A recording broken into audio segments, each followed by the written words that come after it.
Okay, High Standards Concrete Productions presents. Here we go.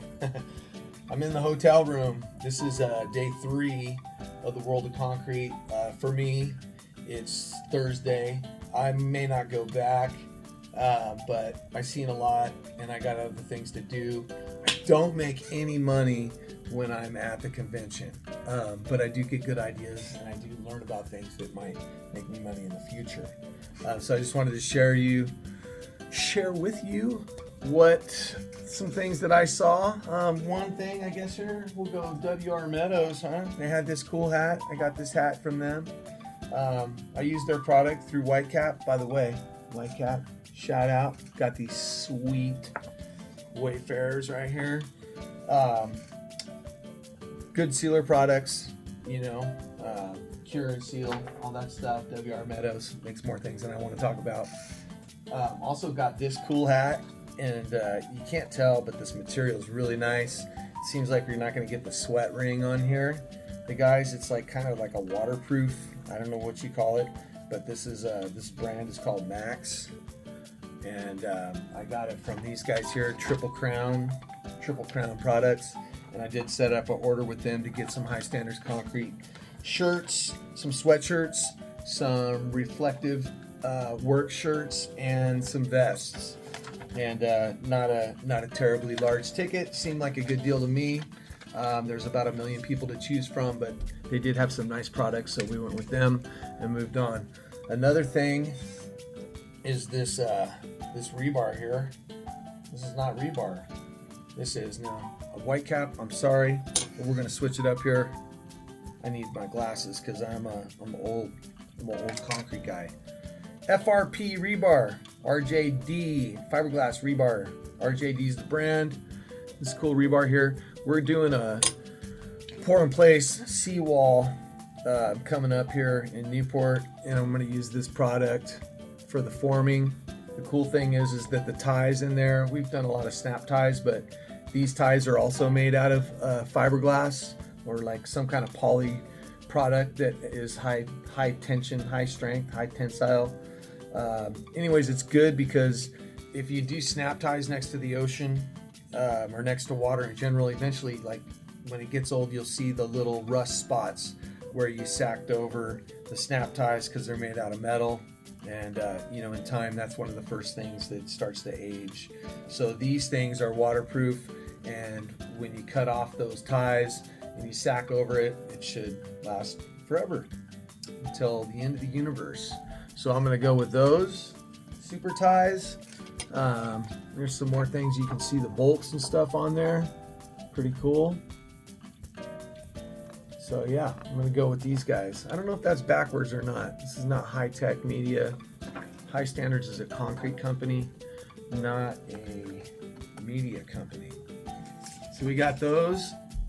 The other thing that I think is really cool that I had fun talking about with my buddy Ryan and my other brother Daryl and Ivan Hernandez, we were all kind of brainstorming an idea of setting up our own little plant, and you can do that. I like the idea of this rubble crusher. You can make your own base if you do a lot of demo. Maybe a good investment. And this company here had a really cool backstory. If you go there, you want to talk to David, cool guy, and he'll give you the story. Old Irish company. A couple old Irish companies that have got together. One of them's been actually an American company since the 1700s, I want to say, if I remember correctly. So anyways, good backstory on those companies. That's kind of some stuff that I did there. I was hanging out with Ryan Kennedy from Kennedy Pumping out of Southern California, San Diego area. He's a stud. Young guy's done pretty well with his pumping business, and he's shopping for boom pumps. So it was fun to tag along with him while he's doing that. Also, my other brother Daryl, who's actually from the air conditioning company but is a great business mind, was hanging out with us. He's from We Care Heating and Air, and if you need AC, that's who you want to go with because they care. And yeah, it's been fun out here. Also, who pretty much rolled out with me, caravanned out with me, was my man Ivan Hernandez, who has True Quality Concrete, and we work together on a lot. We share labor. He's a company kind of like High Standards Concrete, you know. I have high standards, and we make true quality, right? So either one of us, we kind of got the same idea going with our company. Being out here in Vegas was kind of cool. If anybody knows me, you know that I've been trying to pay attention to my health, as I'm aging, and I've been doing the 75 hard program, where you got to do 2 workouts a day. One has to be outside, 2 45-minute workouts a day. So I do weight training in the morning, and then typically cardio in the evening, which could just be a brisk walk, you know, if you're wore out, but you fit it in. It's kind of a discipline thing. 1 gallon of water a day, 10 pages of a book. Right now, that book is The Cash Flow Quadrant. Yo, Rich Dad, Poor Dad.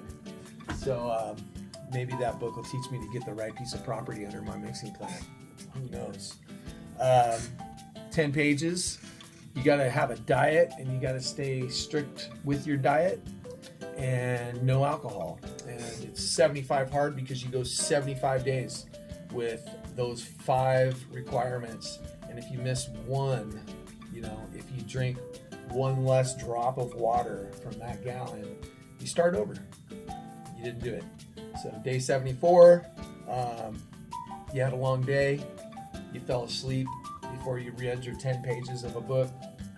Day 74, nice. I guess you did 74 hard, but you didn't do 75 hard. So I've been working on that. It's been keeping me going. Out here in Vegas, it was tough, you know, because the freaking hotel, you know, the gym don't open till 6. Usually I try to get my workout in before that. I could have just done some kind of HIIT workout in the hotel. But anyways, there was challenges. I ended up going for a run on the strip one night and a walk the second night. And if you go to Vegas, when you cross the crosswalks, 9 out of 10 of them, you got to go upstairs and like over a bridge that goes over the crosswalk. They don't have like a crosswalk. So it was a lot of stairs. So that was good. It was a good time. I think this is my first time ever going to Vegas that I did not gamble 1 penny and I did not drink 1 drink of alcohol. So pretty cool. I did abide by my diet. It's a challenge to do these kinds of things. There's a stereotype about concrete guys, and if you're a concrete guy, I don't want to offend anybody, but I've been a concrete guy for 29 years now. I'm not going to say 30 till it's 30, but I'm close to 30, and I've worked for a lot of concrete guys, and I've worked for people with low standards and with high standards, and alongside a lot of different people. And I will say there is a real stereotype in the concrete world. One of them is that maybe, a real concrete guy is supposed to have a beer belly. He's supposed to be maybe just fat, big fat concrete guy. Usually that concrete guy is supposed to be angry. So big fat angry guy, not a lot of patience. So forgive me, you don't have to be that way. You could actually survive in the concrete industry without meeting that criteria. So just wanted to throw that out there. You don't have to be those things. You don't have to drink black coffee in the morning and beer before 1 o'clock. Pay attention to your health, man. I will say on the real, I'm kind of joking here, but the first guy that ever taught me concrete was a martial arts instructor that I was training with for a while. So he was a contractor and a martial arts instructor. And he kind of instilled in me early on that the things that we were doing in martial arts and our health needed to cross over into our work habits, and having to do with our posture, and a lot of things that you learn of just safe working habits like bending your knees and stuff like that. But I will say that concrete can beat you up. A lot of people think, I seen one guy, he's got a popular YouTube channel, I won't talk about it, and he's like, oh, you do this concrete work and you make a bunch of money and it keeps you in shape. I'm like, yeah, dude. I think when he said that, his shirt actually pulled up and I saw his hairy belly button. But yeah, not that hair is unhealthy, but it was a healthy belly. That's for sure. But he's staying in shape according to him, so that's good. Look, man, if you need to stay in shape if you're going to beat your body up. When you do concrete work, this is what we call, if you did those movements in the gym, they would call those improper exercises, okay? 9 times out of 10, you're yanking on something or picking something up or pulling on something in a posture that is not an ideal posture to protect your joints and build muscle. So don't fall for the bullshit. Oh, excuse my language. Yeah. Go to the gym, man. Make it a regular habit. Eat healthy, exercise regularly, and then go do your job. And it's going to protect your back and your knees and all that stuff. And you can do this trade a lot longer. And then, hopefully on the side of this trade, you figure out a way to make yourself rich. Because that's another stereotype that doesn't exist, is the rich concrete guy. With that, I'm out, man. Happy 2026 World of Concrete.